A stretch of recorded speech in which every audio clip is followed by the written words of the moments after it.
Bukod nga ni dito sa White Beach, dito sa Puerto Galera, dito sa Oriental Mindoro ay madami pang papasyalan dito sa Puerto Galera.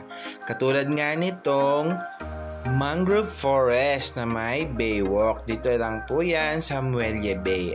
At dito nga ay pwede kayong mag-bat watching. Ayan, nakikita nyo kami dyan, nakatingala ay natitingin po kami dyan ng mga napakadaming paniki. Ang tawag daw po dyan ay Philippine Flying Foxes. Ayan. So, ang dami niyan. So, estimated daw po dyan is 1,500 to 3,000 na ang population ng mga paniki dyan. So, ito yung kanilang rinig. Ayan, ganyan sila kaingay guys tuwing hapon kasi nga nagwa-warm up na silang lumipad. Ayan.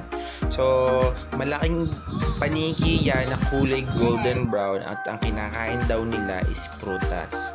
So, dito lang yan sa Forest Park, dito sa may baywalk malapit sa Muelle Yacht Club sa Puerto Galera, Oriental Mindoro. Tara na dito guys!